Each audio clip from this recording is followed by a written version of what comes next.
మొదటిగా సంఘ సేవకునికి నా వందనాలు మరియు కూడి ఉన్న వారందరికీ నా వందనాలు.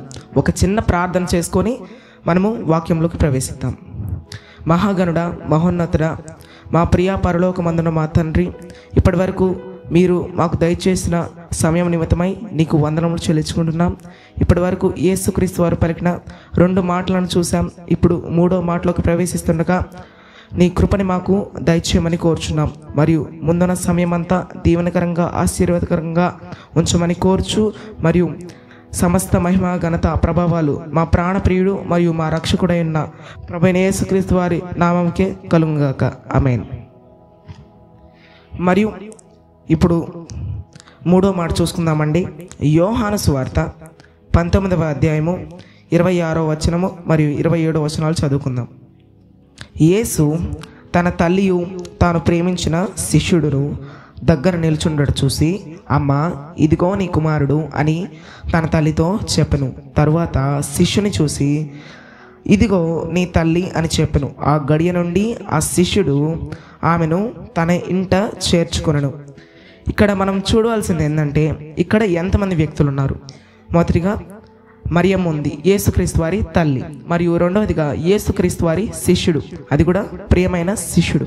మరియు మూడవదిగా యేసుక్రీస్తు వారే. మనం ఇక్కడ చూసినట్లయితే 3వ మాటకి వేరొక పేరు ఉంది. ఏంటంటే బాధ్యతతో కూడిన మాట, అంటే వర్డ్ ఆఫ్ ఎఫెక్షన్. దీనికి ఎందుకు ఈ పేరు వచ్చిందో చూద్దాం.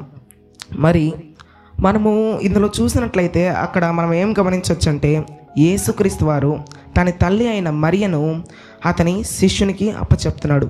ఆ ప్రియమైన శిష్యుడు ఎవరా? ప్రియమైన శిష్యుడు యోహాను. అంటే ఇప్పుడు మనకి ఒక సందేహం వస్తుంది, ఎందుకు ఆ శిష్యునికి యేసుక్రీస్తు వారు అప్పచెప్పారు? యేసుక్రీస్తు వారి తర్వాత మరియమ్మకి సంతానం లేరా అని మనం ఆలోచిస్తే, యేసుక్రీస్తు వారి తర్వాత మరియమ్మకు 4 కుమారులు ఉన్నారు మరియు 2 కుమార్తెలు ఉన్నారు.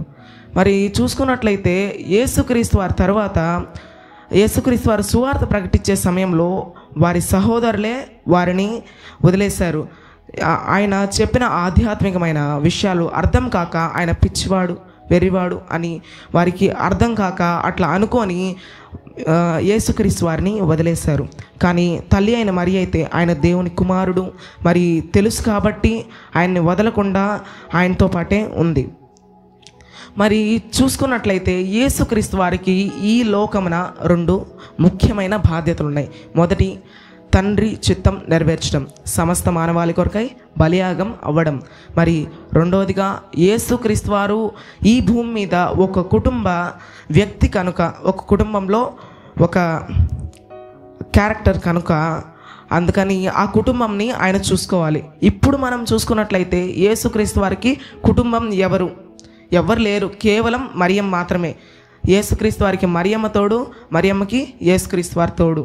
మరి మన జీవితంలో చూసుకున్నట్లయితే మనము కొన్నిసార్లు మన బాధ్యతలను మర్చిపోతూ ఉంటాం.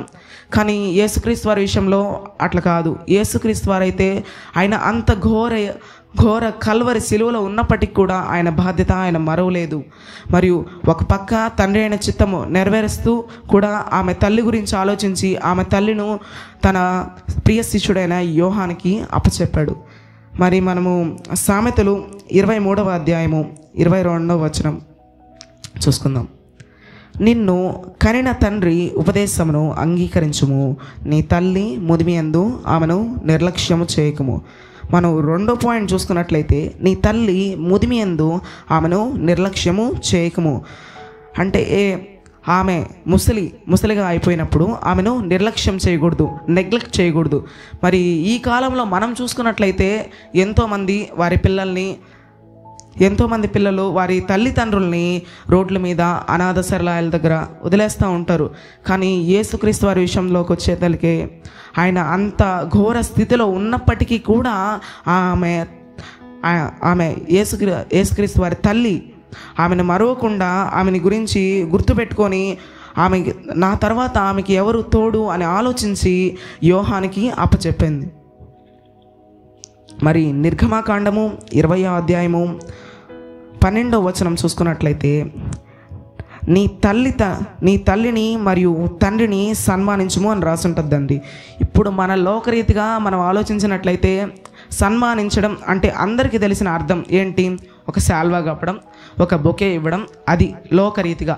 కానీ ఇక్కడ ఆధ్యాత్మికంగా దాని యొక్క అర్థం ఏంటంటే మన తల్లిదండ్రుల్ని మనము వారు బ్రతికి ఉన్నప్పుడే వారిని ఆనందపరచాలి, మరియు వారిని ఏ బాధ రాకుండా చూసుకోవాలి, వారికి కీర్తి ప్రతిష్టలు తేవాలి.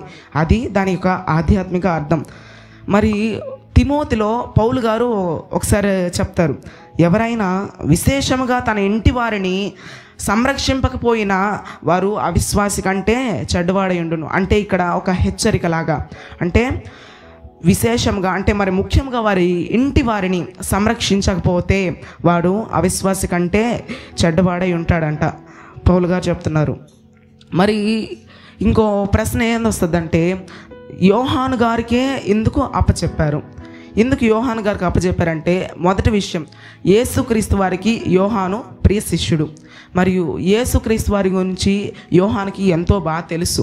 మరి దాని గురించి మనం అర్థం చేసుకోవాలంటే యోహాను సువార్త మొదటి అధ్యాయంలో 1-3 వచనాలు మరియు 14వ వచనం చూసుకున్నట్లయితే యేసుక్రీస్తు వారి గుణాతిశయములు గురించి ఎంతో చక్కగా యోహాను గారు రాసుంటారు. ఆయన స్టార్టింగే దేవునిగా కన్సిడర్ చేసి మాట్లాడతారు. అంటే దాన్ని బట్టి మనం అర్థం చేసుకోవచ్చు యోహాను గారికి ఎంత బాగా యేసుక్రీస్తు వారితో సంబంధం ఉందో.